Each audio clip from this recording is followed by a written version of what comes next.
Greg. We have a lot of really good stuff to talk about tonight. Greg is back, so you don't have to ride with me solo again. Uh, you know, That's the best news of the night. Probably. Who the hell knows? Um, and also, Greg, how you doing, buddy?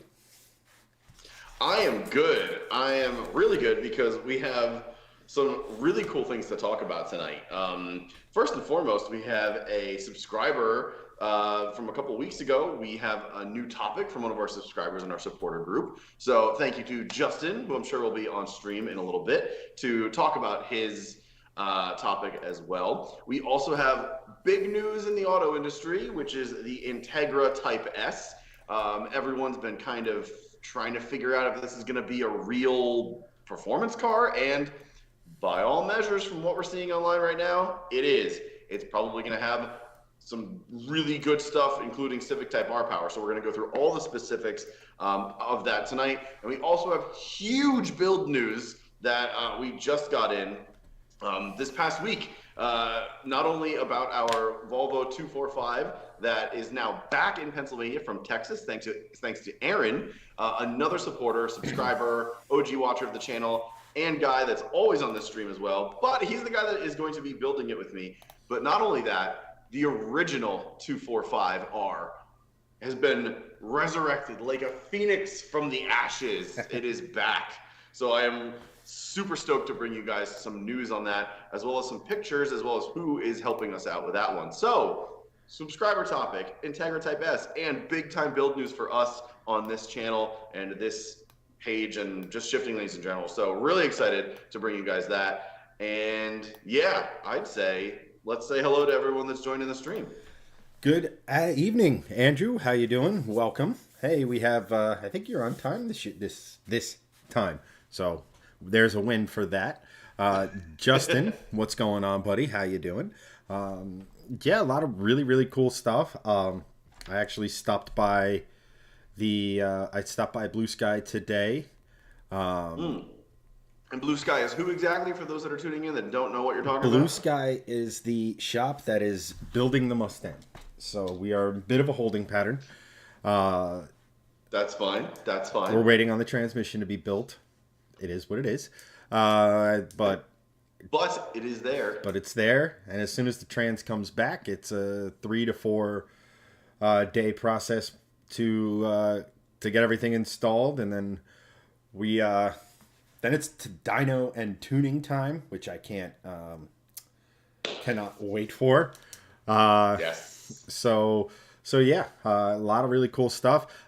Christian, that is priority number 1, the new T-shirt. I will. So I have a note on that, actually. I've been looking around at certain things, and it's actually tough to find a exploding dinosaur T-shirt that isn't already copyrighted. There's a ton of graphics out there right now, but all of them are on other things and or copyrighted. So trying to find a design that actually would work on a shirt that doesn't look like a big bag of crap. So stay tuned. We'll find one.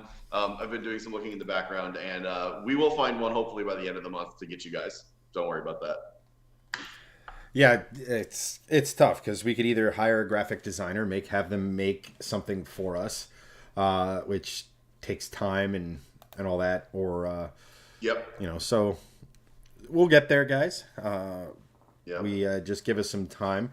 But yeah, so yes, hashtag exploding clutch, Andrew. Yes. Not anymore. Hopefully. Yes, hopefully.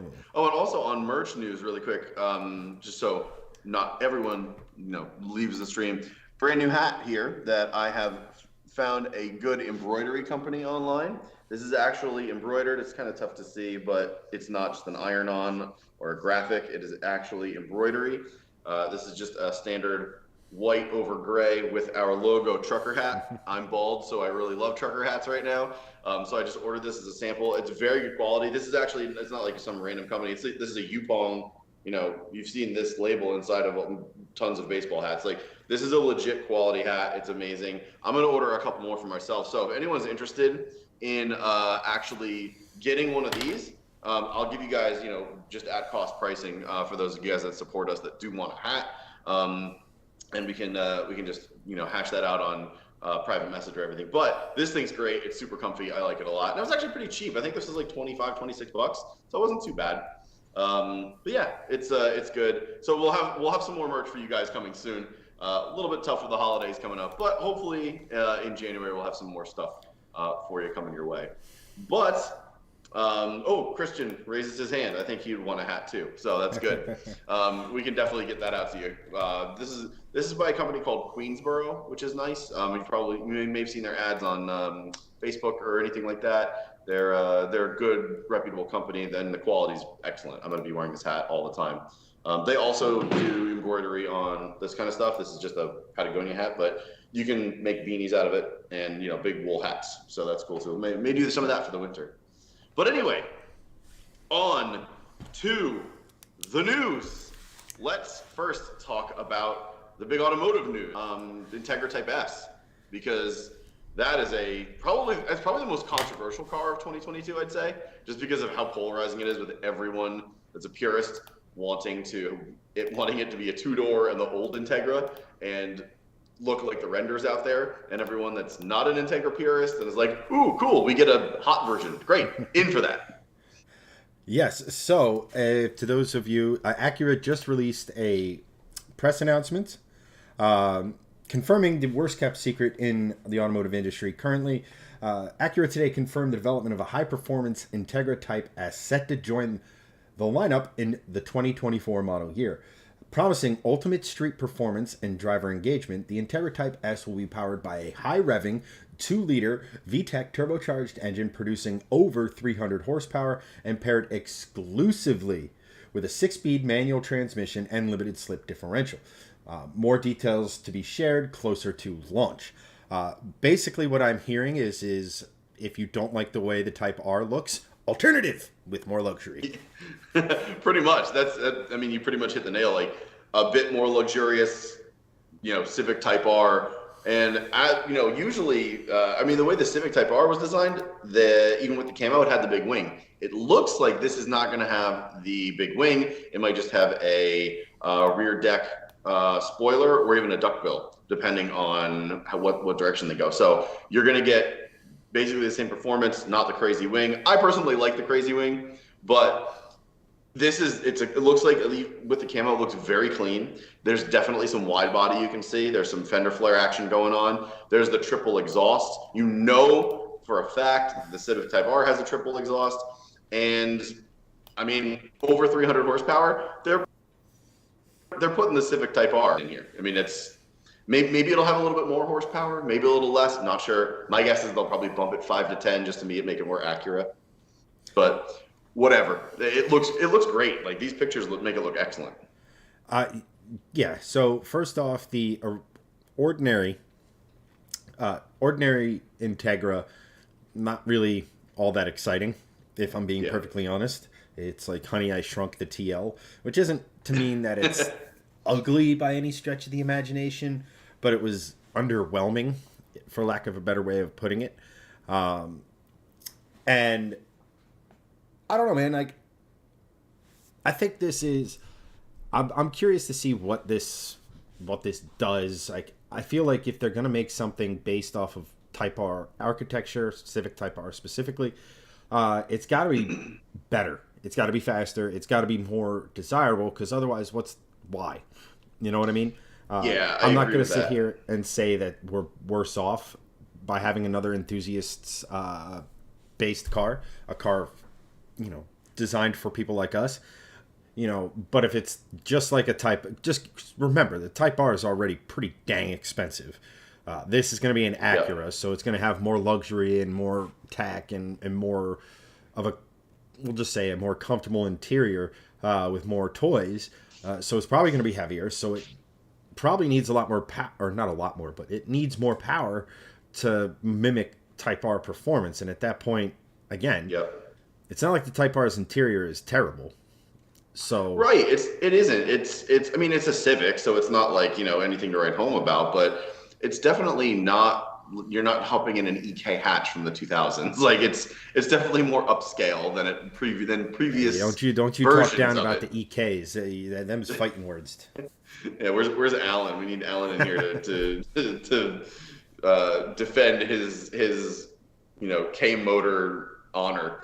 But no, you're 100% right. Like it's not the Civic Type R is not a bad place to be. Haven't sat in the new one, but even the old one with all the crazy design, it was definitely like a nicer, more upscale interior than most other entry level variants of other cars. So this one for sure will be more luxurious. And yeah, obviously a little bit heavier. I think they will say, my prediction will be 325 horsepower is what they're going to say it as. Because it says 315 for the Civic Type R, even though it's been dynoed at 327. So my guess is they'll say 325 and it can dyno at 330 or whatever. But honestly, I even in camo form, I prefer this to the Type R. I think the taillights are cooler. I like the headlights a lot better. To me, it just looks like a better package in this trim, but it'll remain to be seen once it breaks camo and everything. Right. The thing is I have some concerns. Number one is there is quite a bit of quarter panel above the wheels. That could be a camo thing, honestly. There is on this car, but it could be more of a camo thing. It could be, but personally, it's going to be... From this angle, it doesn't look like there's as much. Right, well, you look like you have a pretty aggressive fender flare there, and from this angle, It looks great. You can't even see it. It looks great. It looks great from 300 yards. It's getting worse away. Or better. Looks like a Holden from this angle. But like I said, it's an enthusiast car. I mean, what are the Type R's retailing for now? They're pretty close to $40K. Which ones? The Civic Type R. The new one or the old one? The newest one, right? The newest one, right. Yeah, so that, I think we're looking at 43.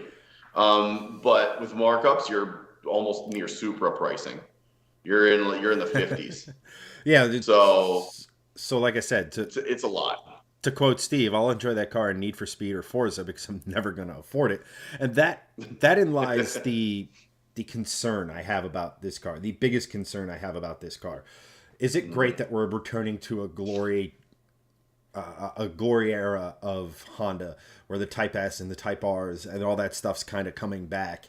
And you go back to our youth, and these weren't cheap cars back then. We couldn't really get a lot of them. Like the original Integra Type Rs are going for stupid money right now. Yes. And I think there's a lot of nostalgia in that. But I mean, even so, let's just say all things are equal. They literally body transplanted a Civic Type R and then gave it a little bit more power just to give it, the performance to back it up. You're still probably looking at something that's going to start around 45. And that is probably, crazy money. And my biggest concern is that they're not going to sell enough of these, and it's going to be a 2-year or so sort of thing before they're like, well, that was a terrible disaster. We're never doing that again. You know what I mean? And that's also that also kind of brings me back to the old Type R stuff. I wish in an era where we were just going power, that they took a step back and realized what made those cars, the EK Type R, the 2 or the 4 headlight, and the Integra everybody remembers, and what made those cars great were they were light, chuckable. They had a engine that would rev to the moon. Because let's face it, when you turbocharge things, complexity, weight, right. And I think cars of this type are getting too powerful just because they, it's one of those things from like Jurassic Park, right? Just because you can doesn't mean you should. And I don't think we have a lot of, I think the Miata is kind of the only one that's kind of staying true to it.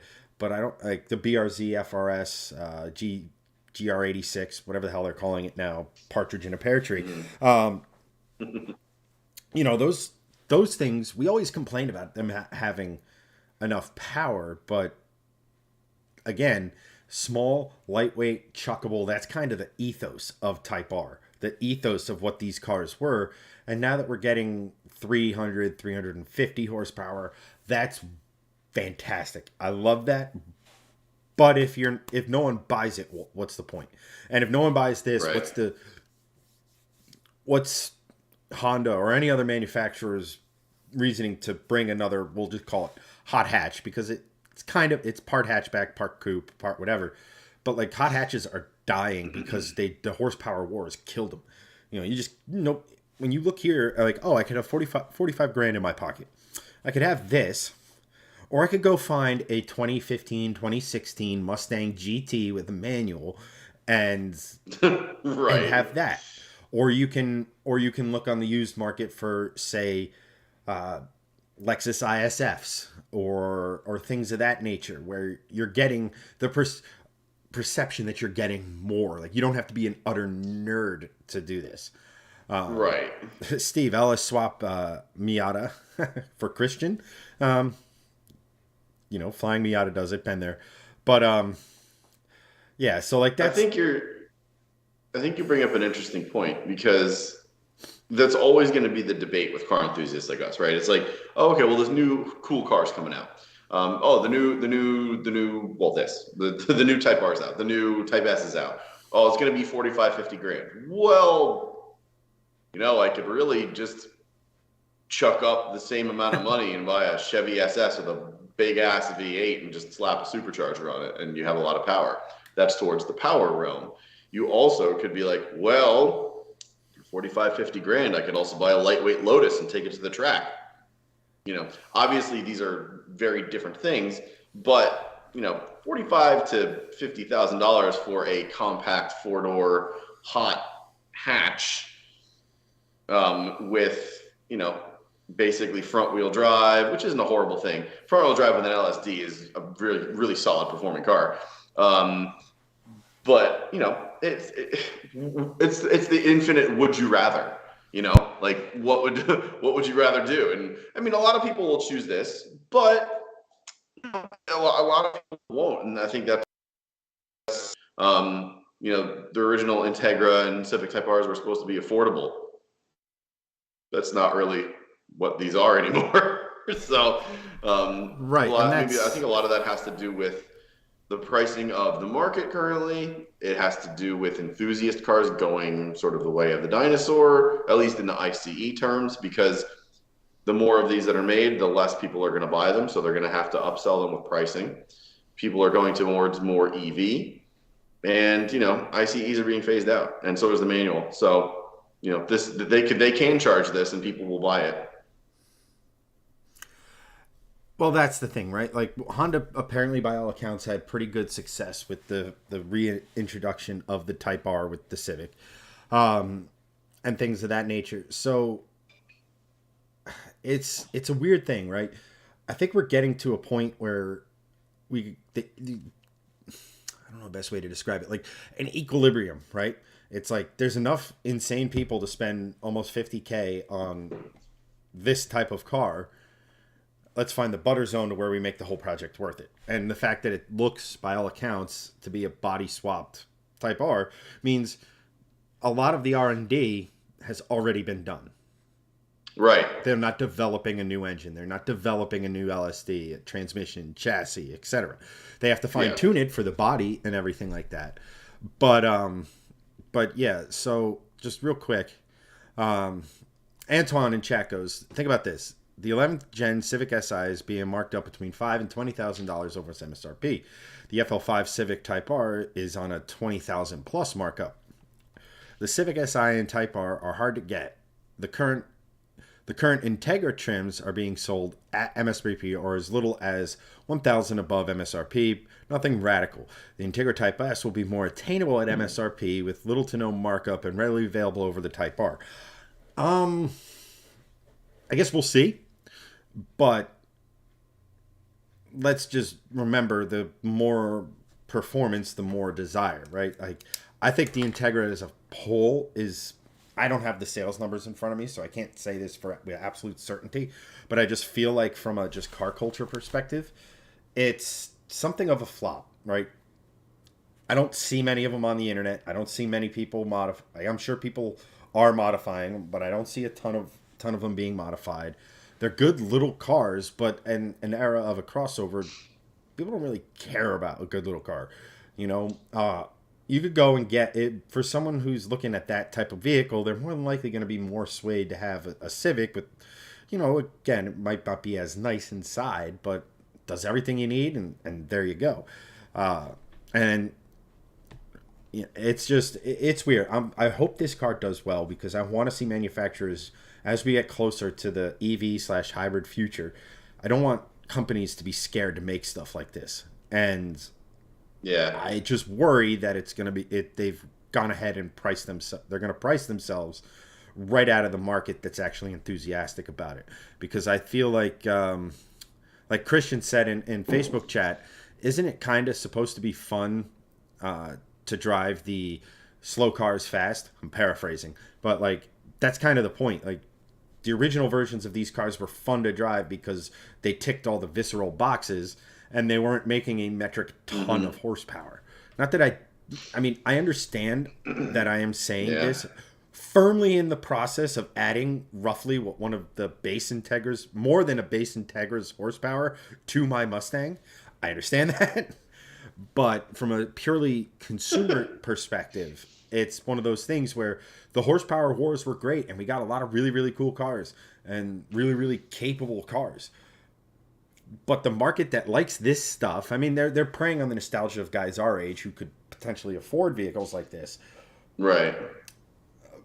But how many of us are at the stage of our life to where we can get a four-door compact car and not, something more like you have kids. I don't. I could potentially do something like this, but you have kids, a family. You need to move stuff and people and all this other stuff. I don't know, man. I wish it well. I hope it does well. I'm a little worried though. Yeah, I mean, I could rock this car honestly, because my wife has a big SUV, so I could use this as my daily and get rid of the Polestar. But I prefer a wagon, just it has more utility, and this is a little bit bigger than the Integra and the Civic Type R. Now, if my kids were out of car seats, 100%, even an easier decision, because car seats are honestly enormous, and they should be to keep kids safe. But you need a little bit more room in a car to fit, car seats that are actually appropriate for them. A lot of people don't know that car seats have an expiration date, and car seats, these like thin, lightweight car seats, they're not as safe. And honestly, like my kids' safety is paramount to everything. So the car seats that I have would probably fit in this. I'm not entirely sure. The front passenger seat would probably be a little cramped because my youngest is still rear facing. When they front face it, you do get a bit more room, obviously, because you don't have to deal with the back of the one seat with the back of your seat. So you turn it around, you get a little bit more leg room, same way as normal seats kind of go. So I could do this. As a second car, though, it doesn't make really a lot of sense to me. Because, again, you go back to that argument of, for this money, if you already have a daily, this doesn't seem like an appropriate use of money. For someone that wants a daily enthusiast car, a la WRX, STI, Golf R, it's Civic Type R, now Type S, like this makes a lot of sense.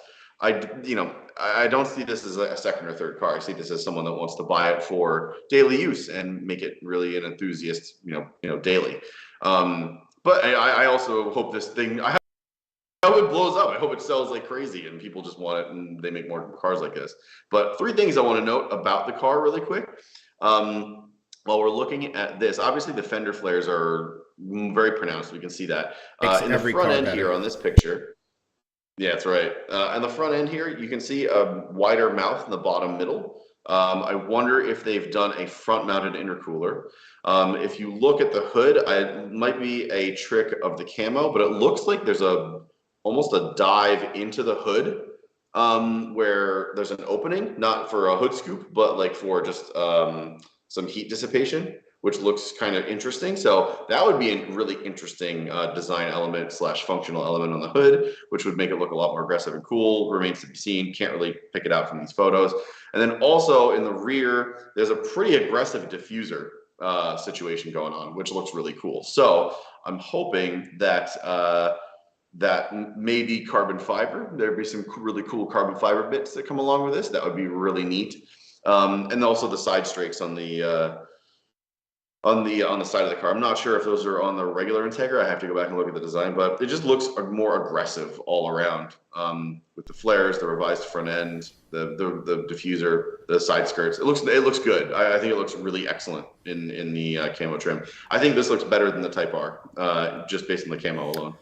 Yeah, I mean, Andrew, to answer Andrew's question really quick, no, it is not all-wheel drive. It will be front-wheel drive. right. And but for the same money, you definitely could get a Golf R. As someone who owns a Volkswagen Yep. or has many Volkswagens, I feel like that's a fairly unfortunate typo for you. But I mean, it's all about personal taste, right? Golf R. There's not a lot more in this space anymore, but it comes down to personal taste. And I like this thing. It's just something about, I don't know, like I almost prefer the big wing in the back just because it gives more of that, world touring car feel to it. That this thing's kind of going for, or the TCR spec of car that races internationally and stuff like Right. that. But and also Christian's point, like cars are getting so heavy that 300 horsepower isn't a ton anymore. It's still Yeah. it's still enough to get something up and moving, and now you have to contain all of that extra mass. So again, I don't know why they felt the need to camouflage their own badge. It's like, look, it's an Acura, but is it? Right? Like Right. that front shot bugs me. But it's just a thing. I'm like, and then Antoine sits here and says that, he bought his car at $50,000. It should outperform a lot of the competition and things of that nature. And I hope it, and that's great and all. But I almost would prefer an LS, or I'm sorry, not an LS in the way Christian's thinking. I would almost prefer, I know they're not priced similarly, but on the secondhand market, you probably get close. I would prefer an IS 500 over this. That's an interesting play. Just because one, the 2UR is a modern classic. It is one of the best V8s currently built, save for one, maybe two in production cars. Obviously, you have like Ferraris and all this other sort of stuff.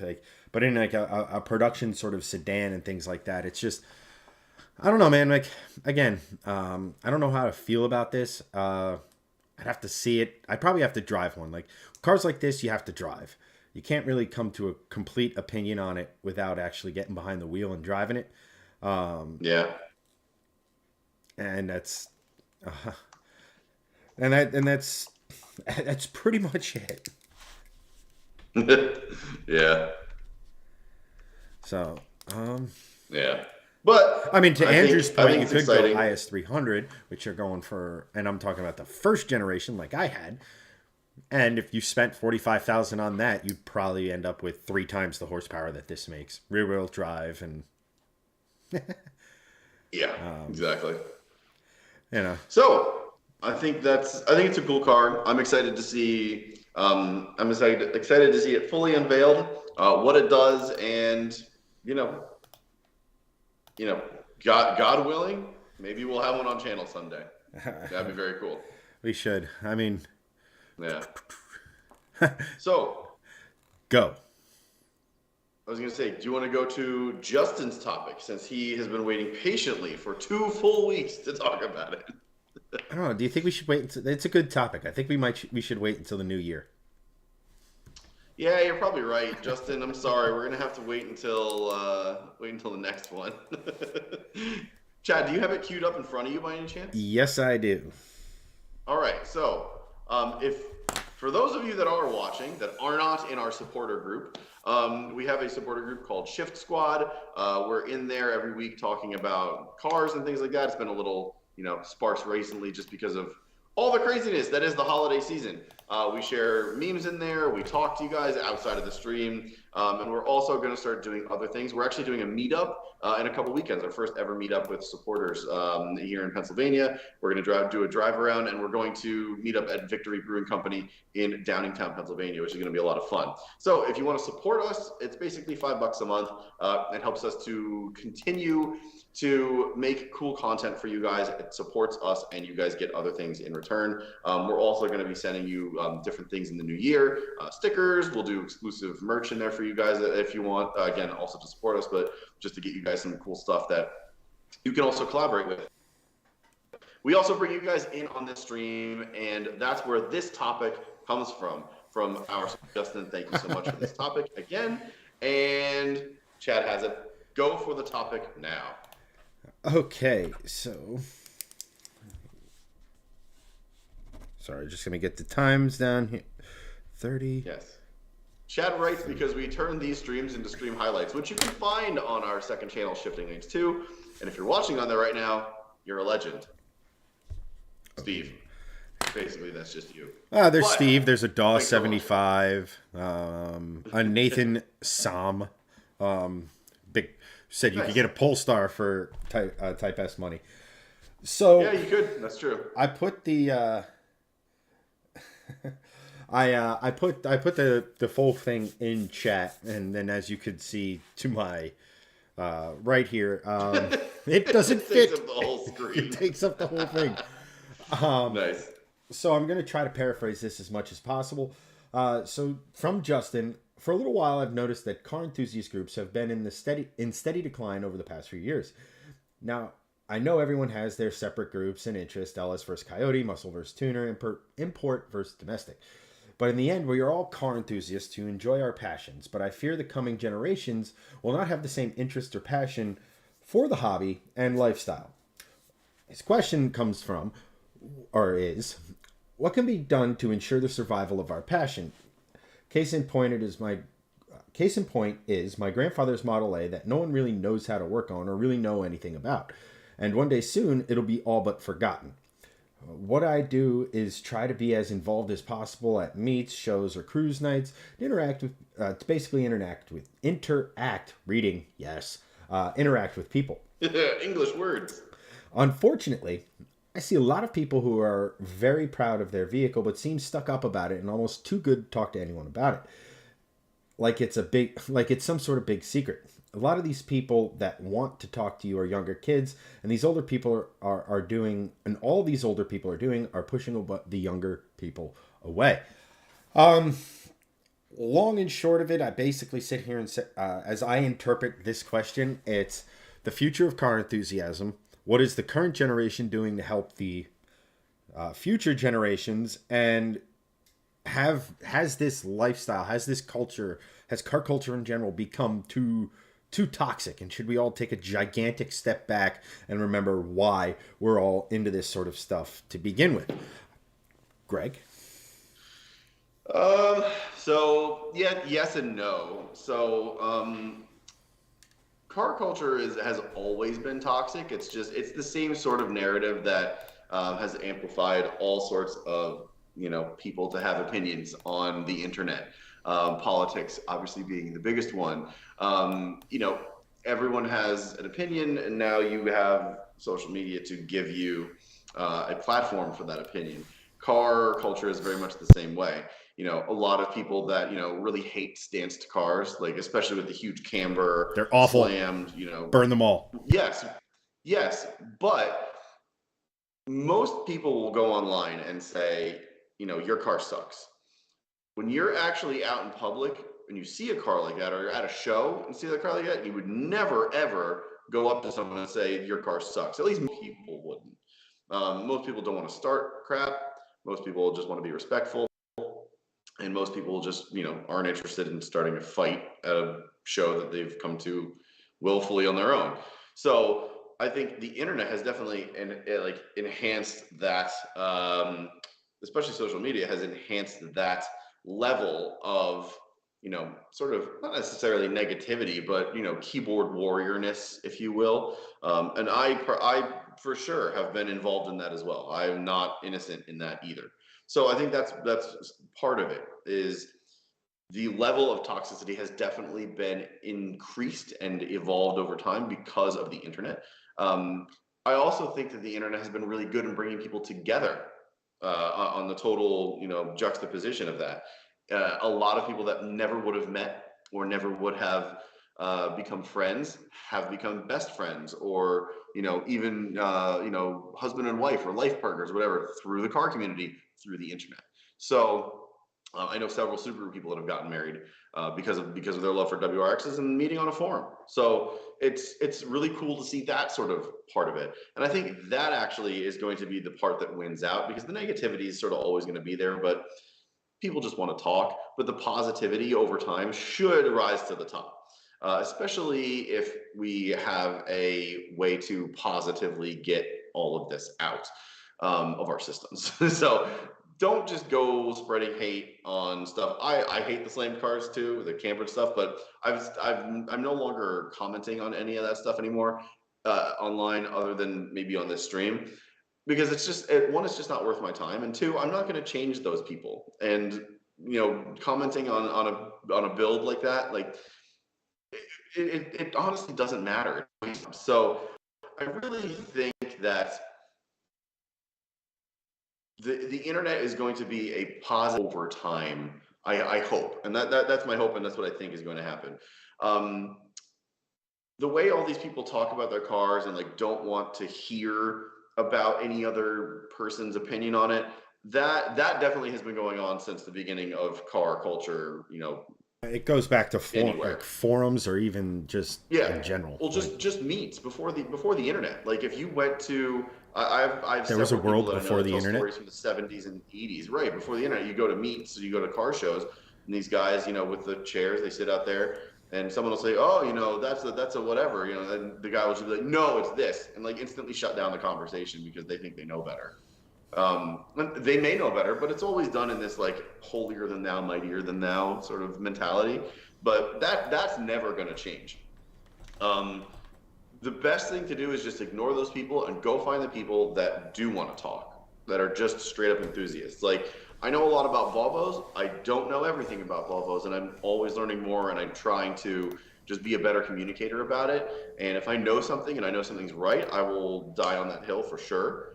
But if something is brought to me that I'm incorrect about, I will absolutely concede it and say I was wrong. And I've done that multiple times. So I think that what we just need to do is to make sure that this still is a thing when, we're all dead and gone, God forbid, 50, 60, 70, 80 years from now, is just to make it as positive as possible, an experience for everyone. Be welcoming into the community. Don't just be like, "Oh, stupid noob." Answer a question on a forum. If someone, even if someone didn't search for it and you're that person that's just like, "Use the search function." Honestly, just answer the question. They might not know. They may have used the search function and now they're looking for an answer because they couldn't find it. Just be welcoming and just be positive. That's all you can do to help make this still a thing down the line. Soapbox done.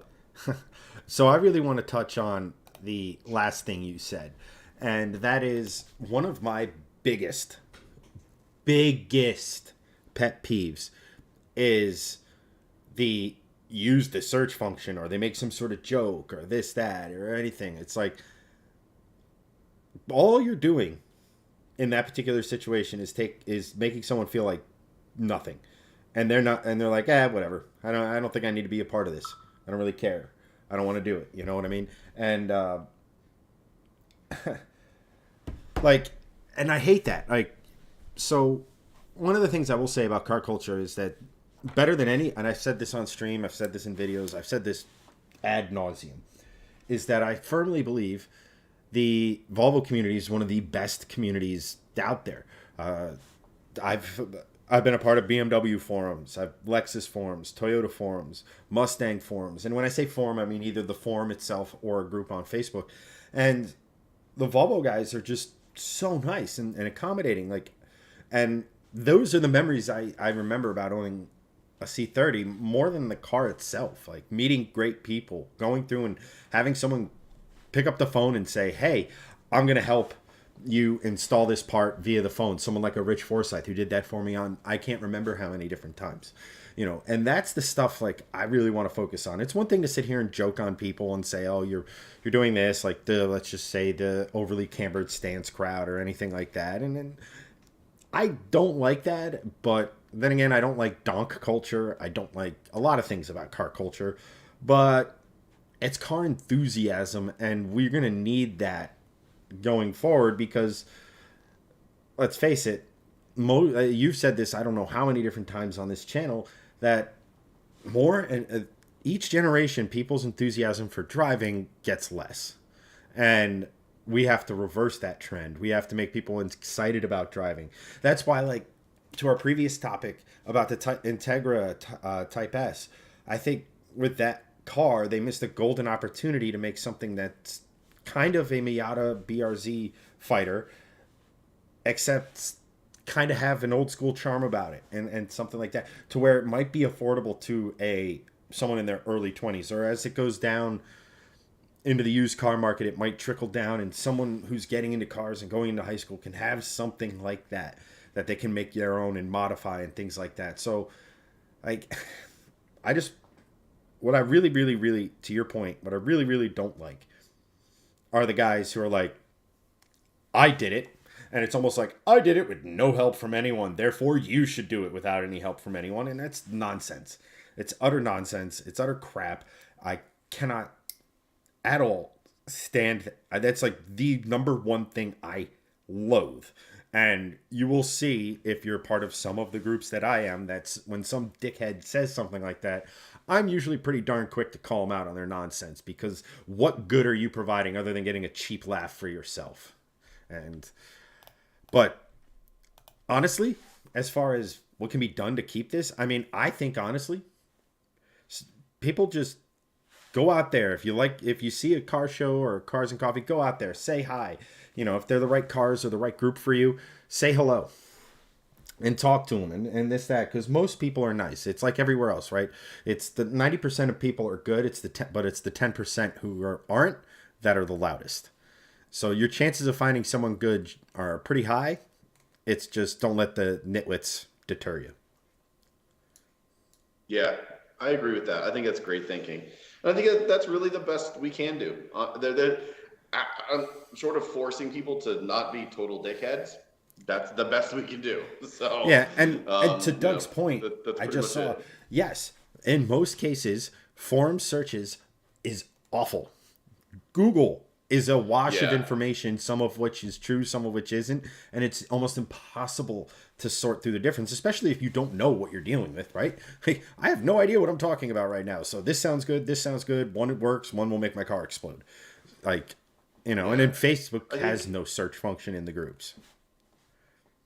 they do actually. It's They no Facebook groups do have search function, but it's a lot like forums because that's how Facebook groups are set up. You search for clutch replacement, and you get this unending list of posts where it could be about the post, it could be someone commenting on someone else's post that had nothing to do with clutch replacement, about their clutch replacement for some reason. So you get these results that are sort of similar to a forum, which is not really helpful or intuitive a lot of the time. So Doug made that comment, and Doug is absolutely 100% correct. And then Justin's comment right after that is also 100% correct. Looking for any advice about my turbo Buick is a nightmare. It seems everyone is too proud to help or offer any advice other than figure it out or Google it.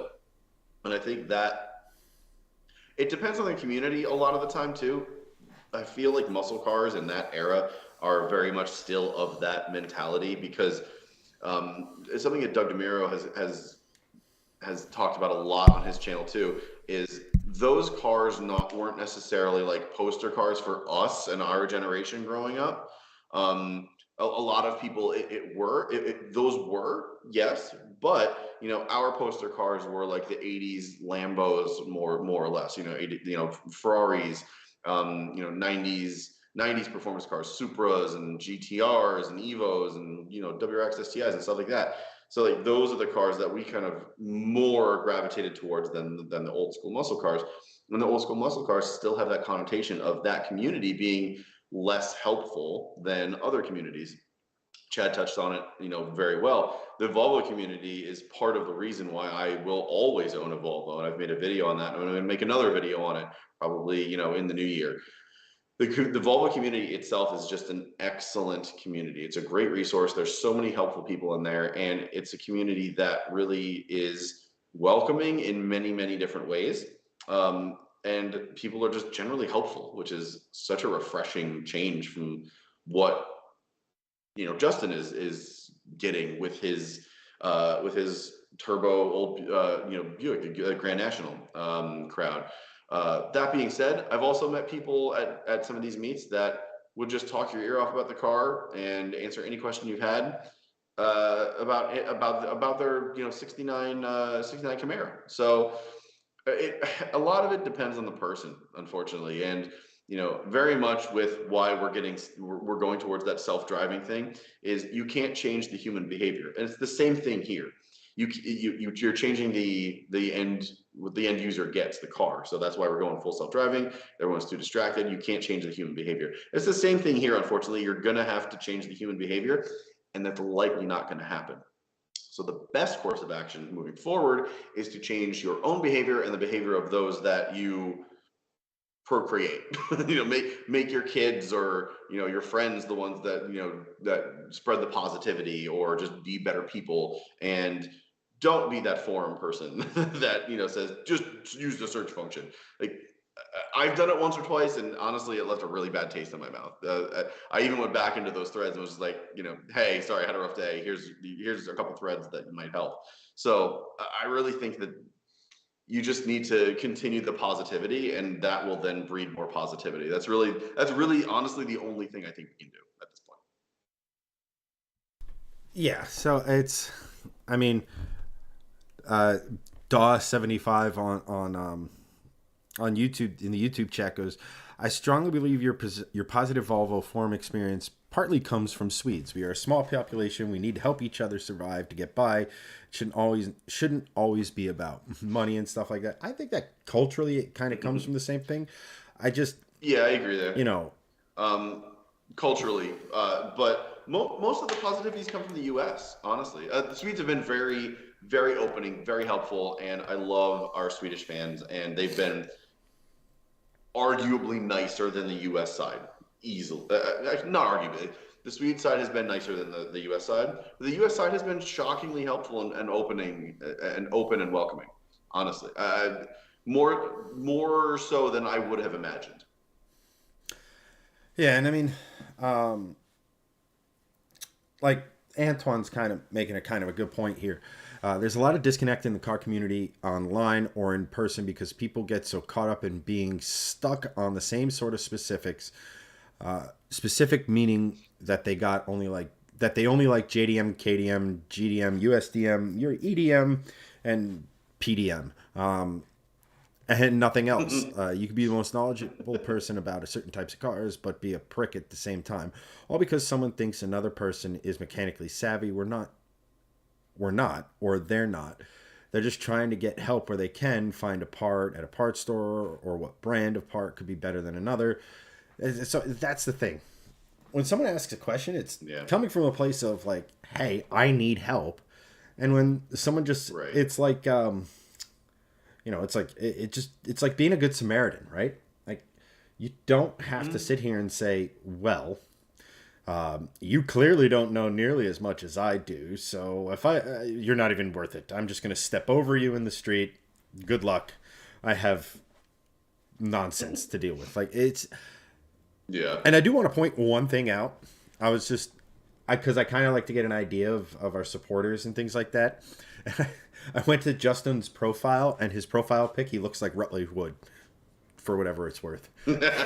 Nice. So there's that. That's not bad company to be in. The long and short of it is Rut is good people. Treat car enthusiasts like you would treat anyone else. Just be nice. And you can go from there. I mean, like I said, there's certain stuff I can't stand, but it's not like I'm going out of my way on their groups to be like, listen, you all need drug testing or vasectomies or chemically castrated because this gene does not need to make it into the next generation. You're like, like I said this a while back, and if we're all into cars, who cares what the badge is on the front? Have a good time. Because you never know. Right. You never know that, like, oh, that Volvo owner could have a cool story with the car. Like, the car was just a vessel for the cool story. Like, it could have been any car. Right. But it could have been a cool story. So you never know. So it just goes back to just treat people as you would like to be treated, with general kindness and the kumbaya to all and all that. Like, but seriously. That's right. Just don't be an asshole.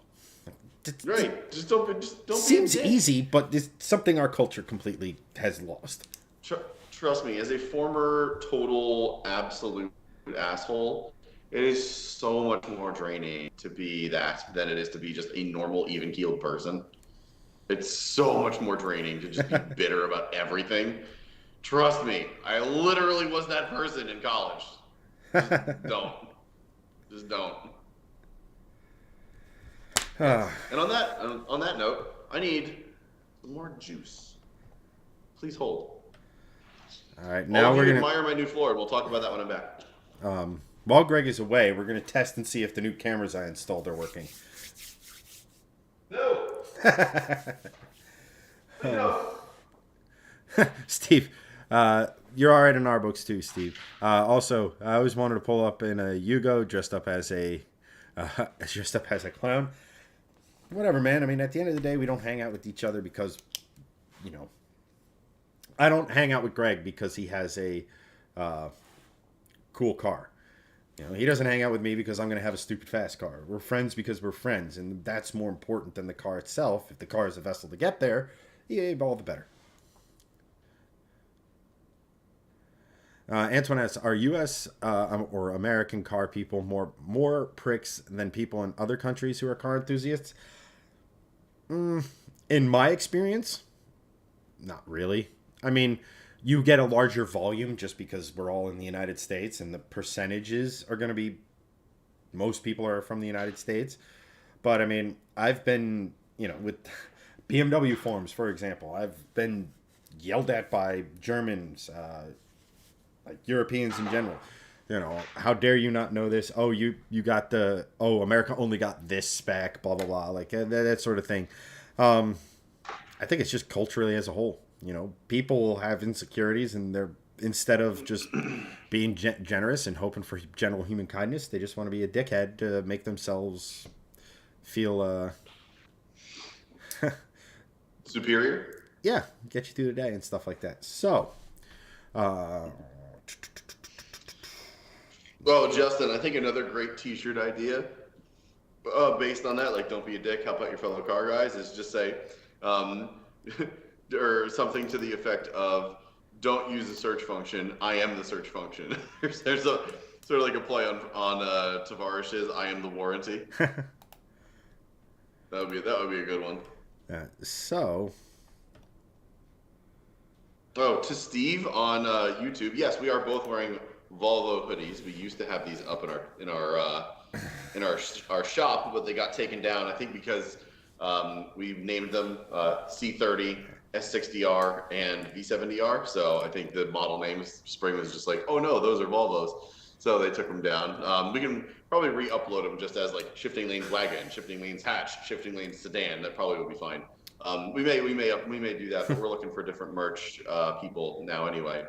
So yes, we are wearing those things. And then second, you said the garage floor is looking great. Thank you so much. Gonna have 2 videos out on that actually, one vlog and one full time lapse of the whole thing, which I think came out really cool. But so you guys can see, we have the new floor.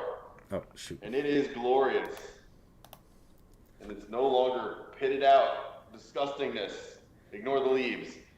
But it's great. Coming around here, let me show you a little bit better. But yeah, it's that, flake. You get that sort of epoxy top coat. And, they did it up the sides of the wall, which is really nice. Now I just got to redo this absolute dumpster fire that is my walls. Because I don't even know what this is. And it's been there since I moved in. human remains. So, I mean, someone may have been killed in here. I'm honestly not sure. I probably, in game, not in real life. Not in game. But but yeah, no, the floor came out awesome. It looks super good. I'm like really shocked as to how well it came out in general because of how bad the state of the garage floor was. Like, like I've said on this stream, and I've said in a couple of videos, otherwise, we had people coming in here quoting us 20 grand for a new slab, and people are like, oh my god, 20 grand. I looked into it. So removal was like $5,000 to $7,000 of that quote, depending on company. The thanks, Chad. The other side is when you do a new pad for a garage like this, it needs to be in New Jersey by law. It needs to be 6 inches, which is a metric ton of concrete. And concrete is not cheap, especially in winter months. So whatever, it's a lot. So what they did, they came in, they ground it down. So all that silver you're seeing on the ground, not the flake part of it, but all that like silverish, kind of like bluish gray material, that's like a full filler, and it hardens in like 10 to 30 minutes depending on what they use, because they mix it differently for the weather. So they mixed it to harden faster because it's the winter. So you need to do that. In the summer, it'll just harden real quick because it's easier temperatures. Basically, they came, they ground it down, they filled it, they ground it again. Actually, no, sorry. They filled it, they ground it, they filled it again, and they ground it again. So they have what looks like one of those like high school, floor Zambonis, but on the bottom is a diamond tip grinder. And basically they ground it all down, whittled it down, made it perfectly flat. And honestly, I didn't think it was going to come out as flat as it did. This is like 98, 99% flat.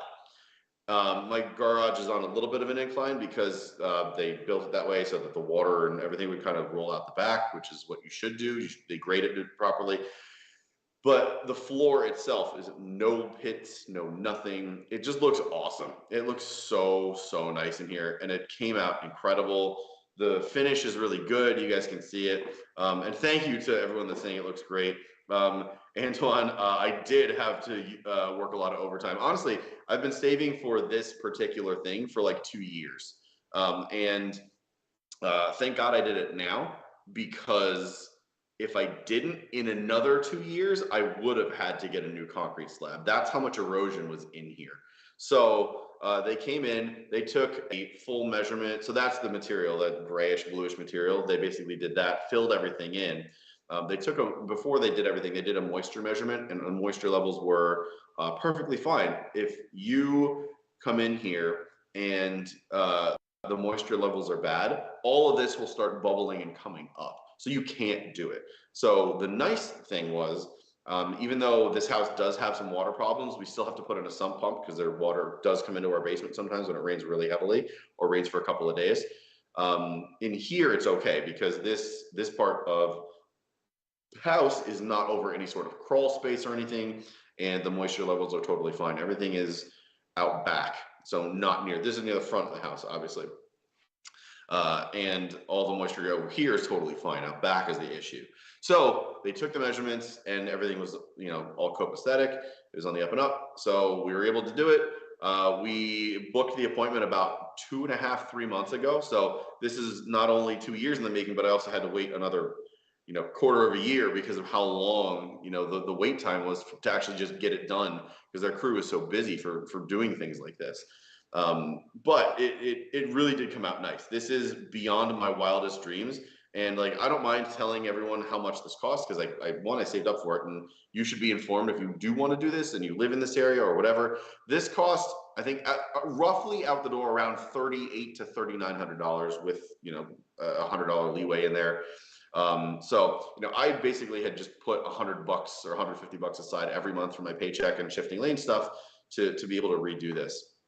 So I'm really happy. It's so nice in here. This then gets my concrete underneath this another 15 to 20 years of life, which is so huge, especially when you're talking about 20 grand to replace the whole pad. Plus, Doug made a great point. You can install a lift in here. One in here. No, because I don't want to ruin the finish now. But you can, like, if my quick jacks were working, I could just roll them in, roll them under, and everything would be good. But my hydraulic jack now, it won't make catastrophic amounts of noise. It'll still make noise, but it will be 80 decibels less and not deafening. So doing my winter tires, that will take me 3 days, like I did last time on stream.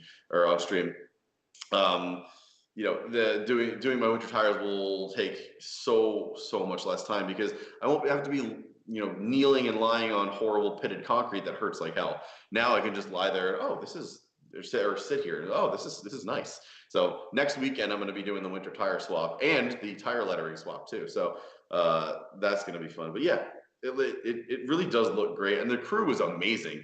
I dropped it in a reel that I just put up. They were called Spectrum Concrete and Coatings or whatever. In the 2 videos that I do, I will be dropping those in dropping your information in as well, of course. But yeah, I mean, they were amazing. There was just 2 guys that did this in literally a day. They just knocked it out of the park, and it's fantastic, and it looks amazing. I'm so happy. I'm really, really stoked on it. Let's see, going back to the comments. Justin, dang, that floor looks good. Something went horribly wrong there. Yes, it did. There's another one actually on that wall of the same thing. I don't know. My guess is that someone, a previous owner, like tripped out of the car and coffee went everywhere, because it really looks like kind of a coffee smear, and then it all just dripped down and they didn't wipe it up. Why? I don't know, because there's wipings on, I don't know, it just looks horrible. But now the same company does walls as well, so I'm trying to get a quote from them of like, okay, well, what would the walls do, or what would the walls take? And then behind me, I can show you here, I still have the shelving, which is functional and fine, but you can see that they painted over there. So like right here, let me get my finger in there. Here, there's 2 different colors. Actually, might see it better over here. Right here, there's 2 different colors. White here next to the outlet, and then over here, there's like a tan in between the shelves. So again, this house is very much a DIY house from the previous owner, and they sort of cut corners in a lot of places. This obviously being one of them, with the floor they didn't take care of, and the walls that are, giant coffee, whatever the hell stains they are. So the walls are the next thing, and this company actually does walls, but they also, if you have cabinetry, they will install it for you. So my thing, I want to take these shelves down, put up 2 cabinets and some shelves next to it, just for storage, get all the detailing stuff out of here, all the car stuff out of here, and just make it look nicer. I also want some storage options on the side walls for my kids' bikes, for snow shovels and things like that, and then also to put some like wall art in here too, which I think will be cool. So that's the next sort of step to do that.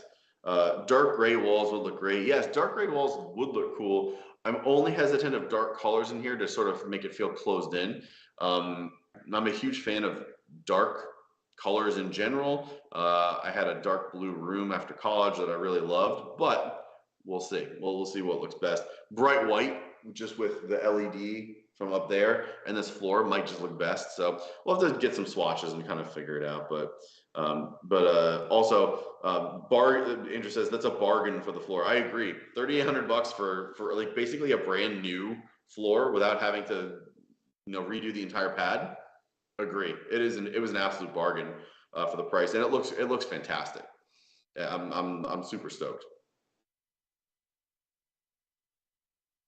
I don't think Chad has returned. I think Chad has stepped out for a minute, but let's see here. Stop ignoring my comment. Oh yes. Chad says, "Do the lift or you're fired." I'm going to continue to ignore that comment. No, yes. But also we can now do car things in my garage, and we won't. Our knees won't turn to immediate dust. That's assuming your knees aren't already immediate dust. Yes, but it won't be more dust. No, it turned out really, really good, man. I'm happy for you. I'm glad you got, your garage floor was horrible. You've seen it. Yeah. There's no. I mean, honestly, I think there was a golden opportunity there for you to put a pit in, but that'd have been cool. The biggest thing is not even just because obviously we have a garage and like a place to park the cars. The biggest thing was the dirt in the house, because every time we walked in here, we would just track all of that erosion and all that like ground up concrete bits into the house. So you get this kind of noise on our freaking like laminate floor in the kitchen. One, it's annoying. Two, it's filthy constantly. And three, it's just gross. So like now we're not tracking crap into my house constantly through our horrific eroded floor. Now we have an actual floor, which is cool. Yes, sensible adult things. Lame. Yes, I know. No, yes, Antoine. Now we need to see Chad's. Yes, now we need to see Chad's floor. I can confirm it's way better than my one that was just redone. So he doesn't need to redo his. His is flat and fine. Yeah, and my garage is not in any way, shape, or form conducive to doing anything remotely resembling work on a car, unless it's one side of the car. Yeah. Like as you guys can kind of see it with, if you look at like the back of Greg's, like obviously getting to the like passenger side of the car is tricky with that. The difference is that going down the middle of mine, we have support posts for the house itself, because actually my garage is literally underneath the flooring to where you see me. I live in a townhouse, and we're on the first floor if you come in through the front door, but in the back it's set down a floor, and that's where our garage and stuff is. I'll send I'll have a video for next time or something like that, but it's really it's not impressive. I mean, if you ever go back and watch any of our videos with the C30 or any of the cars I had, really, you'll see I have access to the workshop at where I work, and that's massive. So much space for activities and stuff like that, that it's just, and that's quite literally a few hundred yards away from where I live. So it just makes so much more sense there. But yeah, for Antoine, I'll make a video for that for next week, and I'll show you, how good / not good my my garage is. Actually, if you want to entertain for just a moment, I might be able to find a picture. Oh, okay. That would be cool. So as Chad's looking for that, we can kind of start to get into the next topic. Oh wait, hold on. And I have a message from one of our supporters. I'm not sure if he's on. I'm not sure if Aaron's on, but so I talked about it previously on channel. So we're building another Volvo 245. It's green, and you guys saw it the last time. Aaron Whitesell, who is one of the supporters for this channel, he's on stream a lot. He is part of the support group. He watches a ton of videos. He's just an all-around great guy. We're trying to get something done for Carlisle this year together. It's green. It's a 1981 Volvo 245 wagon, and he went down and picked it up in Texas. So that's cool. He had a very interesting trip. So if Chad wants to, if before or after Chad finds that picture, we'll get into that. But we also have some big news about the older 245, and that's the one that we have videos all the way back on the main channel, I think upwards of 2 years ago on. So it'll be very interesting to see all of your reactions to that once we kind of get into it. Did you find a picture? Yeah, so yes. So this is Chad's garage. So first off, this is not my garage, but this is where I do the work on my car. So you could see here, that's my old Lexus. That's us doing the suspension on it, probably doing something wrong in there somewhere that the internet will tirelessly remind me of. But like you can see, that's like maybe an eighth of the total space. There's another garage door in there, and there's just a ton of space to just even without a lift, it's just so much nicer. So if we remember how to get out of full screen, here we go. So this is my garage, and what you can't see, this was the BMW M3 that liked leaking oil and other essential fluids.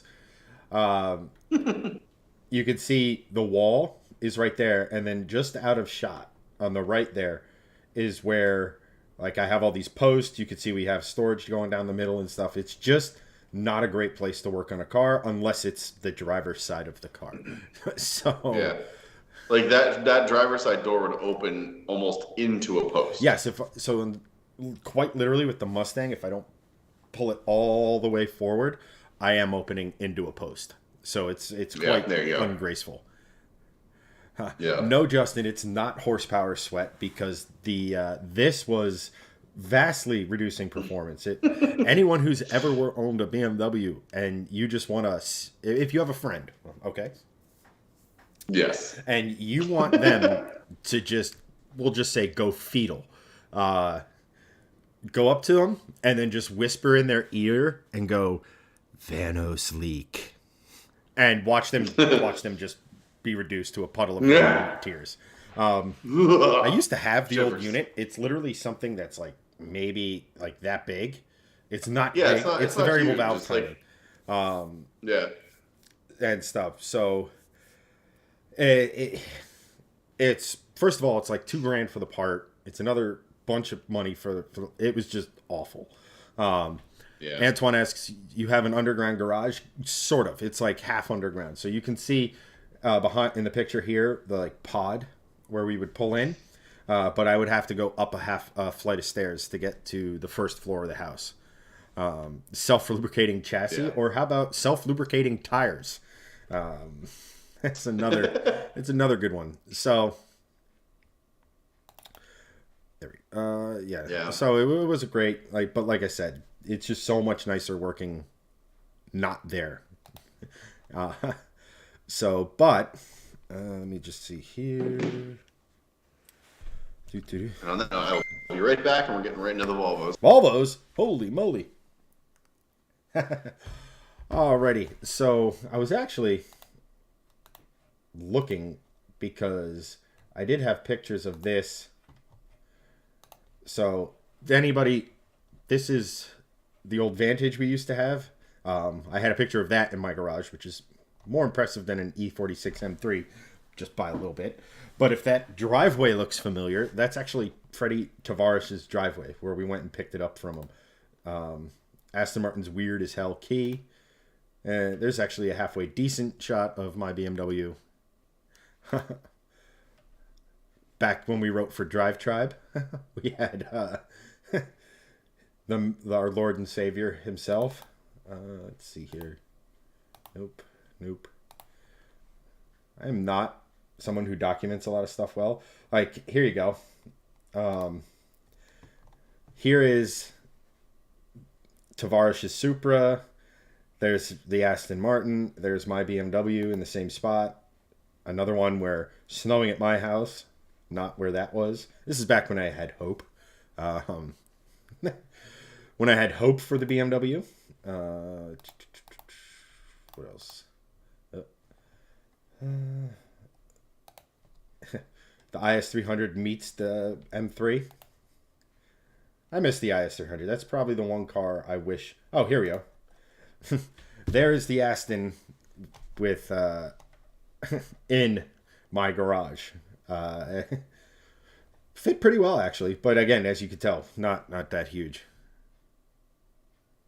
As far as I understand, as far as my experience with it, Anton, it was massively more reliable than the M3. And then you actually see here Freddie commenting on this one because we have to get our stickers for inspection on the windshield, which ruined the look of the car.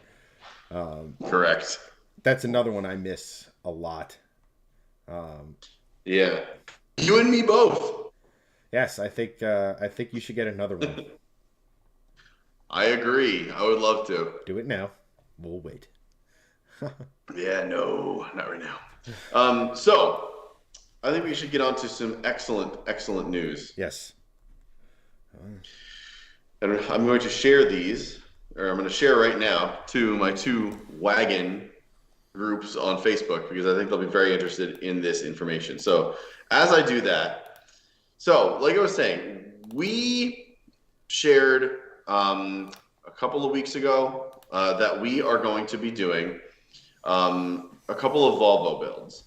Now, a lot of people are probably asking, well, were you already doing a Volvo build? Don't you have a Volvo build going on right behind you? And the answer is yes, but this is also my daily, so I ain't going back blank crazy on this because, again, it's my daily. But what we're doing is we are going to 45s. What that means is we already have the one that I had talked about on a previous stream. It's a green Volvo 245 wagon or 240 wagon here in the US, 245 to basically everywhere else, including you lovely Swedes. And basically, what that means is we have Aaron, like I said before, Aaron Whitesell. He is a subscriber. He is a supporter. He drove down to Texas and picked this car up because he's going to be the one building it. And you know, if you're into Volvos or in the community and want to do things with Volvos, you can contact him and he will help you search for things and even maybe even build something for you. So that's really cool. The other side of it is he had one hell of a time with getting this car. And he wrote up a brief synopsis for me. So let me just read to you what happened. So he's on his way down. He saw a 940 turbo cruising at 80 miles an hour on I-81 South, north of Nashville, Tennessee, which is very cool. He sped up and they did a nice cruise together. Later on, he met up with a C30 T5, definitely a Volvo lover. And basically, after that, he immediately got a flat tire. So flat tire, and you know, very much stalled on the drive down. So great. That's bad news number one. Got the new tire, got it going. He then lost a driver's side 18-inch Pegasus wheel on the highway, and it rolled past him as he was towing the 245. He was able to recover the wheel in one piece, and that was totally fine. Then he picked up the car about 10 miles out from picking up the car. The ball joint totally snaps on his XC70. And he basically is back to the seller's house, who is honestly the nicest person I think on earth. This guy Jerome, just a class act of a human, came, picked him up, towed the car back to his house, got Aaron back to his house, pulled up his trailer, and said, "You can stay as long as you want." And I was like, that's incredible. So Aaron got the part, fixed it himself in Jerome's garage, which Jerome graciously gave him, and finally got on his way a couple of days ago, and his place. And on the way home, he got a cylinder number 4 misfire, which he diagnosed and also fixed in Memphis, Tennessee on the way home. So it has been a full week and a half, just craziness and madness for him. So huge props and shout out to Aaron for even doing that trip for me, because I couldn't. It's a non-running car. Obviously, you can see from the pictures, there's stuff all over the place, and there's no way we would have been able to drive it back. I would have to have it shipped. It would have cost twice as much, and it was just not really in the cards. So thankfully, Aaron was able to do it, and that's the kind of level of dedication that he has, not only to Volvos, but people that he's going to be working with, and he does work with. So he also drove, another story of his, he drove 1,900 miles to pick up a Volvo 142 in Alabama and trailer it back to his house to fix it as well. So the next part of this is we're going to be building this car, and Aaron's going to build this car for me. It's a wagon. It's awesome. I love wagons. And if you are watching this from another Facebook group or whatever, or later, or at any time, wagons are I'm a huge fan. So with that being said, we now have some huge news on the 245R, which is the car that we have been trying to get fixed and built for the better part of 3 years now. Now, this was at a shop. The whole story is Hanson went out to the IPD garage sale back in 2019 before COVID and met up with all the people out named Nick Haas, who owns a shop, or owned a shop, as I'll get to in a minute, called RBP Red Block Performance. And he had said, hey, if you guys ever want to do a build, get in touch with me. And he would be able to do it on the cheap for us. So the whole thing was, he was able to do it on the cheap for us. And essentially, I paid him a sum of money, and that would cover car and parts and everything like that.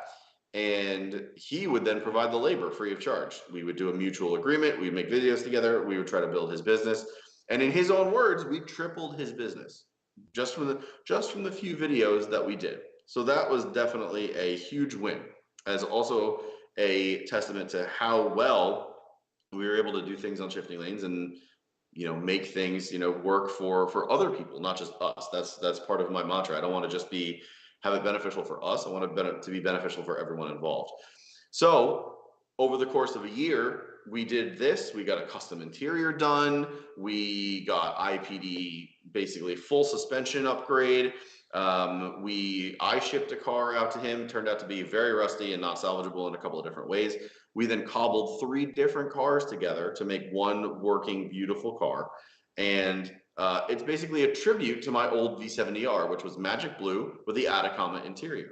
Now, we have this cool orange and black sort of two-tone interior that we came up with based on a video, or based on a photo we saw online of another V70R with a similar kind of setup. We have upgraded interior. The whole interior was stripped to the bolts, and new insulation was put in, a new heater core was put in, it was rewired and everything. There are little, touches here and there that make it just very unique. And like, when this car is done, this will be a true one-of-one car in the world. No one will have this car other than me. And it looks like it's going to be really, really fun. Now, the problem was Nick basically ghosted me for almost 2 full years. And that's obviously a problem, because his business had moved from the shop you're seeing right now to a different part of Portland, Oregon. And if you know anything about Portland, Oregon, it's not exactly the greatest place to be right now. There's lots of crime, lots of rioting. And the place he moved to was bigger, but it was also in kind of a bad part of town. So he took it unto himself to get in with the police and try to start recovering stolen vehicles. That was none of his business to do. And that was sort of his pet side project that turned into, I guess, a larger project than his own business. And now, because of that, I don't know if that's the case, but to me, it seems like the case. His business is now going under. And I think someone basically came and bought the property and is now demolishing the block to put in either housing or a strip mall or whatever. So his garage is now no longer in existence. So where does that leave this car? Well, an OG subscriber, and I'm talking like sub 5,000 subscribers, original Shifting Lanes YouTube channel, a guy named Jesse Wildman has opened his own shop in Oregon as well. I believe it's called Wildman's Craft. And we're going to try to do the same thing with him. Now, Jesse is someone that I've talked to for years. I've been trying to work with him for a long time, but because we've had all these other projects going on, it just hasn't worked out. But basically, Nick texted him and said, here's all my parts. Here's the Shifting Lanes card. Do you want to do this? And he said, yeah, because it's just good for his shop. But we now have someone that can actually finish this car for us, which will be wonderful. And that's the huge news, because the 245R is now resurrected. This is the whole point of this car was to be a Volvo 245 if they made an R variant back in the day. So late 80s, early 90s. Period correct stuff, but a full IPD suspension. So back then it may have been IPD, may have been something else, but it has full suspension upgrades. It's going to have an M46 transmission, I believe, because that would have been period correct at the time. It's going to have a red block, hopefully turboed, because that would have been period correct at the time. And everything else is just upgraded. It's been repainted magic blue. This is literally the same color code as my V70R. It has the upgraded interior, and honestly, I'm really excited because I thought this car was lost. In my mind, I had written this car off as it's just a huge loss. And sometimes it happens, especially when you're doing YouTube or things like that, and you just move on. However, this, like I said, it's like I said at the beginning of the stream, it is rising from the ashes like a glorious phoenix. And I'm so excited that we're not only going to be building this car still, but now we have another 245. So now we're going to have two 245 builds on channel at probably the same time. And hopefully both of them can get done on the cheap because the budget is really not that high for either of them. However, I think that what we do here is we have sort of a build off and we see how each one kind of comes together. And then, if I love them both, I'm going to keep them both. But, if I love one more than the other, maybe I'll sell one to someone that's going to really enjoy the car more than I could, and maybe utilize that money to start another project or something. Maybe I sell them both and buy a Corvette. I don't know. Until these cars are finished, I can't really speculate as to what's going to happen with them, but I'm so stoked that we're going to be doing both of them. I thought it was just going to be one, but now we have two. And I think it's going to be cool just to see two very different cars come together in two very different ways from two builders on two sides of the country. So that being said, I'm stoked. I can't wait to bring you guys these videos. They'll be on our YouTube channel. There'll be reels here on Facebook. They'll be on Instagram. We're going to do shorts on YouTube. There's just going to be so much content on these cars. I don't know if you guys are going to be able to honestly take it by the end of it, but hopefully these are going to be done around the spring to summertime. That's the goal. Dang, buddy. 2 cars. Yeah. And I'm excited. And combined, there still will be 160 horsepower less than the Mustang. Probably even less than that. Probably even more than that. Because I think both of these are going to be between 250 to 300 at the crank. Maybe. So, and you're going to be, what, at 700 wheel? So, we'll see. Yeah, honestly, Brett is on. Thank you so much, Brett, for hey, words. Thank you so much, Brett, for being a human and existing, and also giving us 145 stars. Thank you for that $1.45. It is awesome. I appreciate you, man. Thanks so much. So I say you race them. Yeah, I want to race them. I think it'd be really interesting to see two different cars come together in two different ways, and we race them. But the cool thing is, I will be able to dyno both of them because where Chad's getting his car built at Blue Sky Performance and Restoration, they have a dyno, and it's a rear-wheel drive dyno. Obviously, both of these cars will be rear-wheel drive. So we can see which one makes more power, which I think would be really kind of cool. Oh, I just hurt my ears.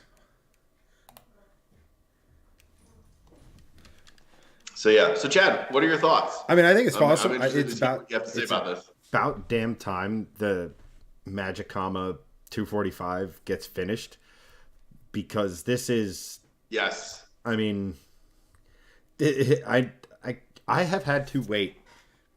At this point now, we're at like a week and a half for them to finish building just the transmission for the Mustang, and I'm losing my shit. You can imagine my plight for 2 years. Exactly. So I mean, I think it's awesome. I think it's a great idea. East versus West, 245 build off. I mean, not for nothing. Yes. They're going two different directions. It's kind of cool, but I don't know if anything's really going to be able to hold a candle to just, because like you said previously, the Volvo 240s in general are lightweight, and you have all of this suspension componentry going into it with big brakes and stuff. I mean, the weak point of your car is the transmission, and who cares? Because like we were talking about before, if you have about 300 horsepower and something this light and unique and everything, it should be an absolute riot to drive. Right, exactly. And then the other one, I think just doing a classic restoration is also pretty cool. So I mean, first person. And that one's hooked up too. Actually, that one does have upgraded springs. It has a big brake kit that we're going to install. It has it obviously has upgraded cam gears. So there are some things that came with the car that's going to make it a bit different. It also has a different engine. So it has a red block squirter. It has a squirter block out of a 940. So with the oil squirter. Squirts. So those engines specifically are the red blocks that are known to make a ton of power, and you can get them up to like 600-700 horsepower with the right amount of ingenuity and money. But is that all? Maybe that's what we do. Maybe we build them both 245R. I sell it to someone that's going to really enjoy it, and I use that money to make a 700 horsepower red block turbo monster with a T56 transmission on it. I mean, I'm pretty sure chat's not going to complain at all, even a little bit. No, they will not. Can I make this Volvo station wagon as powerful as this supercharged Mustang? That would be pretty crazy. That would be pretty crazy. 88 Fab is calling me a little on the perverse side. Duh, man. We all are. You were thinking it too. That's right. What's up, Josh? Thanks for joining, buddy. I think not Greg. Obviously not Greg. I think Brett has a good point too. Race him. Yeah, I mean, why not? See which one's better. You know, I think again they're going two different routes. I mean, yeah, I love the idea of putting it to chat or the community as a whole, and saying, hey, which one of these do I keep?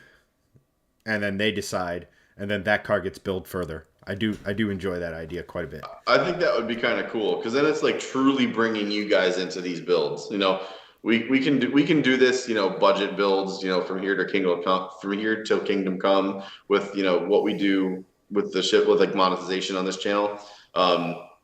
But, you know, bringing you guys along for the ride is part of the whole, you know, part of the whole process. That's kind of why we do it. So I'm very interested to see how these both turn out. I'm really excited to sort of edit them down and see what content these guys come up with, because they're going to help us make the videos. Like, I can't obviously be there making these videos. So Jesse and Aaron are both going to be on channel, you know, showing you things in reels and through just normal video making other than me. So, you know, it's going to be cool to see also their styles come out as video creators as well, to sort of not only get themselves more notoriety, but also just to, you know, be part of the experience and part of the channel too. So I'm excited to see that side of it as well. No, it should be a lot of fun. And I mean, not for nothing, how stacked is 2023 looking? Pretty crazy. We've got 2 Volvo builds. We've got your Mustang build. We've got this thing going back to the dyno. We've got potentially another build coming later in the. Like, I don't know. It's gonna be crazy. Yeah, it's so much. Just like it's. You know, I keep looking at it from this respect. So your V70R, you did a ton of stuff to that car, and it was the starting point for basically our projects on this channel and stuff like that. But like the 245R wagon sort of resto mod is an excruciatingly ambitious build, huge scope. It's ground up basically. Yeah, it really is. You know, which is insane as far as the scale of the build. And then on the other side, you have kind of a more down and dirty build with the other as Josh or the green one, the full on squirter, done in a more traditional sense. And then you have the Mustang, which is arguably one of our biggest builds, just from a pure power scope and just what the quality of part and the quality of work that is going into that car. I mean nothing. I do not mean to disparage anyone on the Volvo side of things, the guys over at who built your V70, the guys, anyone who's ever worked on any of our cars. But I do not think the quality of. So I'm going to be releasing this video soon. Hopefully the next 3 to 4 weeks, sometime around Christmas / the new year. Yeah. But when you guys see the level of parts that I'm putting into the Mustang, it was literally when I was asking around and asking Jeff at Blue Sky, what part should I get? Well, he's like, well, it'd be nice if you got this, but this part will do the well. I got the it would be nice part. You know, instead of getting an aluminum drive shaft, which would have been totally fine, I got a carbon fiber drive shaft. Instead of, it's just the level and attention to detail. And then and then Jeff's ability as a builder. We're not talking about a guy who just has a speed shop or a regular shop and does stuff for the locals with not much notoriety. These are SEMA quality builders, and they're working on my car. Like, it is. Yeah, like, that should not be undersold, honestly. Like, it's not just the SEMA quality stuff. It's people come to them with like $250,000 and say, "Here you go. What can you do for me?" Like this is a no joke performance and restoration shop that not only just work on American muscle, they do like full, old school 70s, 80s Porsche 911 remodels and rebuilds. Like this is not a just American muscle kind of thing. These guys they went to school for this. This is their passion, and they are now masters of their craft. Like, and to have that sort of like level working on your car, like I'm excited, and I don't even own it. It's pretty freaking cool. I mean, it's going to be better than when it left Ford, and I'm not just talking from the power and parts, yes, just the level of workmanship on it, and I'm just yes, like Ford should take notes for how this is going to be built. Yeah. Yes. It's pretty epic, because if you guys thought I spent a lot of money on this car so far, yeah, it's only half. That's right. Like it's going to feel like a brand new car. It is quite literally going to be almost a brand new car by hopefully this time next year. Yeah, mechanically it will 100%. Yeah. So I'm stoked. I can't wait for that. I'm excited. But these two are like passion projects. And once they're done, we'll see which one wins out, and who knows? Maybe I'll keep them both. Maybe I'll give one to each of my kids down the line. Who knows? But we'll cross that bridge when both of these are done. Losing vehicle has to be EV swapped. Yeah. We're shooting for Carlisle for the green one for Aaron. That's the goal for that one. If we can bring that there, that would be really awesome. I would love to be able to bring both of them to Carlisle. That would be very cool, just to showcase both of them. Jesse knows that like we're not in any rush on the 245R, because I honestly considered it a loss, like I said. So the budget is more really towards the green one now, and if I toss them like, a couple $100 a month from the shifting lanes, coffers, then that's what we have to do to then get that done. I've already waited 2 years, so if it has to be another year, so be it. At least I know things are getting done. And he's also the kind of guy that's not going to ghost me, because he also is building his business up and likes Volvos and is not scatterbrained, and also likes our channel and isn't using our channel for personal gain. So he's, I trust Jesse a lot more than I trusted Nick when I was starting out with Nick. So we'll see what happens. But the green one, hopefully, the green one hopefully will be that is Jesse actually right there, working on the brakes, because he used to work for Nick. But that's the only thing I'll say about that. But he actually did work on the 245R at Nick's shop when he worked there for a little bit. So yeah, we'll see if the green one gets ready by Carlisle. That's the goal. If not, it's fine. I'm just interested in bringing you guys content that hasn't been on channel for years. So I'm excited. Yeah, it should be. I'm excited because, I mean, these are really cool cars, and I think the fact that you have two of them going, and I'm not going to say one's a quote sacrificial lamb, but two of them, and then one kind of is awesome and you do your thing, and then let's just say you move on from that, but the other one pays to make it even better. The next one even better and stuff like that. That's really, really, really cool to me, because these are cool little cars, and I think it's cool that they're back on the channel, and I'm looking forward to seeing what they got. Like, it's been too damn long. It's been way too long. Agree. Very much agree. So that's the big news of the night. Yay. Yay. And thank you guys for all your continued support on it, because I've seen the comments of everyone that probably will never see this stream or the highlight or whatever, but I've seen so many comments like, where's the 240 build? Where's the 240 build? I'm just like, good question. I don't even know. Now we have two of them, and I know where they are. This is getting out of hand. There's two of them now. They both exist. And hopefully they will continue to exist in your brand new garage. Yes, that's right. That would be great.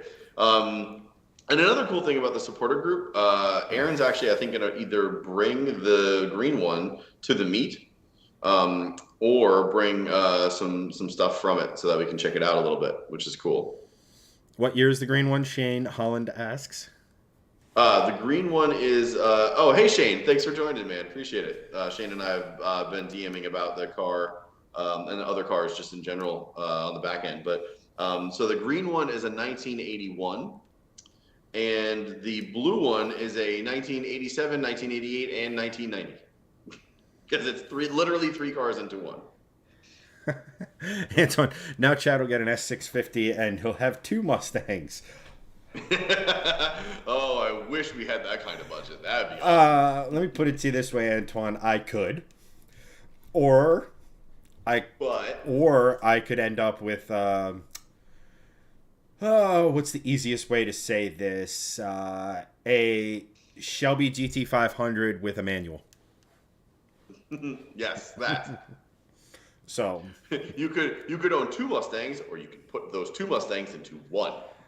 So technically, this though is four Volvos because there's three in the blue one and one in the green one. Yes, 100%. Yes, it's four builds into one, into two. And then eventually the squirter engine goes in the blue one, and then that gets boosted to hell.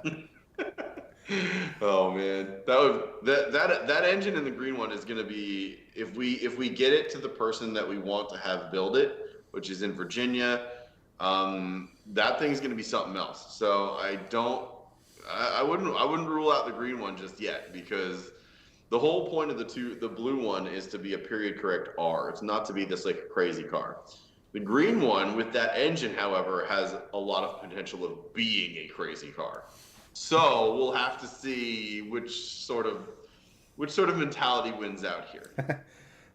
So because the green one could just be an epic tire slayer at the end of the day. I mean, I'm okay with that. I mean, the Mustang always likes playmates. As am I. Yeah, yeah, exactly. I think a Mustang in a 240 with a big 600 horsepower red block would be very fun to do burnouts next to. Be a pretty interesting race, seeing as how you probably would weigh not a lot, but a significant amount less. Yeah, I would say close to. I mean, what's your car weigh normally? 3,800. Yeah, about 35. Somewhere in that neighborhood. I'd have to double check. 35s were the EcoBoost because of the smaller engine. With the V8s, they were. So let me do the math on this real quick. It was 3,700, 3,750, I think, because it was about 800, 900 pounds heavier than the C30, and the C30 was 2,900. So you would be giving up close to 800 pounds girth on me. So we'll see. And then Shane also asked what motor is in the 81. So the 81 has a red block in it currently, just a normal, I think, NA red block. The story was that car was actually used as so it's a Pacific Northwest car that a guy in Texas, Jerome, had bought as a project car, that he was going to fix up and just make a really cool car, and he got another engine for it, but it sort of just didn't pan out, and he was looking to sell it. So it has a red block, normal NA red block in there, but he had purchased a squirter block, which in Volvo terms means an oil squirter, and a squirter block, red block out of a 940. So we now have the potential to make many horsepowers with that motor. And the squirter blocks in red block culture are the coveted ones because they have the oil squirter in there. It just helps it to make more power. It gives better lubrication. It's just a better overall engine. It's also a later produced engine, so it's a bit more modern towards the end of the red block run. So we'll see. So 88 Fab asks again, he's late to the chat, just again, so in a back of the book, why do you have two 240s? So elevator speech is the blue 245R, which was going to be a period correct 245 based on my V70R. the builder ghosted me. I couldn't literally talk to him once in 2 years, and I basically wrote that car off as a loss. So then Aaron Whitesell, who's a supporter of this channel in the Shift Squad supporter group, as well as just a viewer of the channel in general, loves Volvos, reached out and was like, hey, we could work together on something. And I learned about his business, and he basically is just sort of a jack of all trades. He could build stuff, he could serve stuff for people, the people that go to him, like he does just normal fixes, which is really cool, and that's awesome. So I was like, oh, this is a great person to like know and network with, because he's all about networking in the Volvo community. So why not work with this person to build a car together to not only help his business out, but to also find something cool, because this other car is just it's gone in my mind, right? So he had a couple of 142s in his sort of collection that he had done, and I'm like, oh, well, those would be really cool. They're really lightweight. You can throw a 300 horsepower engine in there with a T5 transmission, and it would be just an absolute riot. Those two didn't pan out, so he was like looking around for stuff. He spotted this 245 wagon in Texas. It was green over tan, one of my all-time favorite color combinations in any car, regardless. And I'm like, yup, that's the one. Let's do it. We're gonna work together on it. So ended up putting like, it was all pretty cheap. The car, the two engines, and all of these parts came with it for about $2,000, which is like a lot. And trust me, it's a lot of stuff for $2,000. So almost and it came with upgraded springs. It came with extra wheels off an S80. There's a ton that came with this car. So $2,000 seems like a lot for a non-running car, but so it has no rust at all. And I saw tons of pictures and whatever. So this happens, and I'm like, great, let's do it. I put like $400 to him, and I'm like, cool. Aaron was like, okay, I can go down and trailer it because it's going to be cheaper to do it that way. And I was like, cool, I'll pay for the trip, because again, it's going to be cheaper than getting it shipped and whatever. Then like 2 weeks ago, I get a text from my buddy Jesse, who used to work at Nick's shop, now has his own shop out in Oregon. Said basically like, hey, I'm closing my shop. Do you want to do the shifting lanes build? And this is a month or two after doing the purchase of the green one. And I'm like, I'm just like, now we have two of them. Go, get it, do it. So that's how I've come to get two 240s on the channel. Hopefully, videos are going to be coming out later this month and into the new year on it. So yeah, now we have two of them, because I thought one was gone, and I went ahead and bought another one, because they're non-running ones are still cheap, and you can get them and build them up for way less than $10,000, which is awesome for like basically a cool build for a cool old wagon. And yeah, so that's how I'm now building two 245 wagons. So great.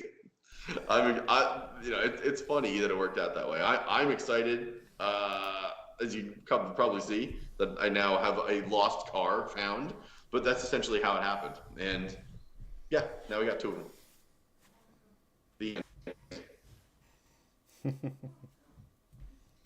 Shane goes, you can't have only one 240. I mean, you're not wrong.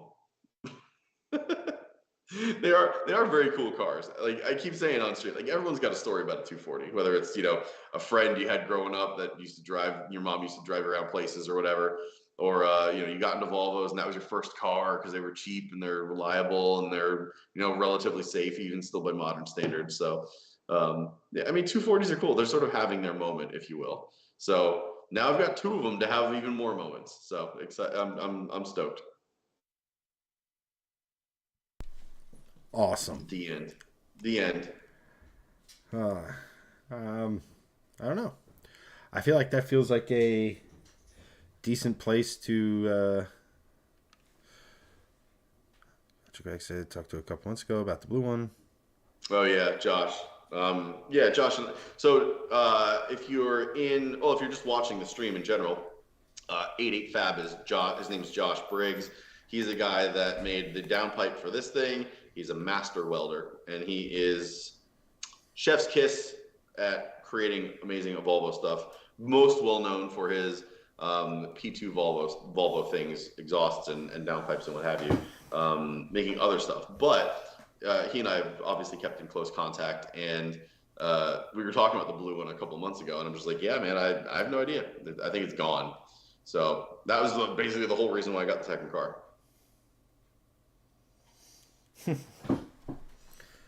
All right.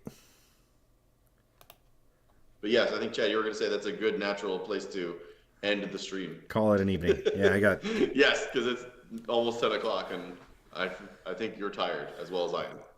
Not that. But animals in my house seem to be going absolutely berserk, so I need to check in on that particular situation. Yes. But yeah, good chatting with everyone. Enjoyed Yes. it. We I had. can't see you, though. It's probably for the best. Here, is that better? Is that better?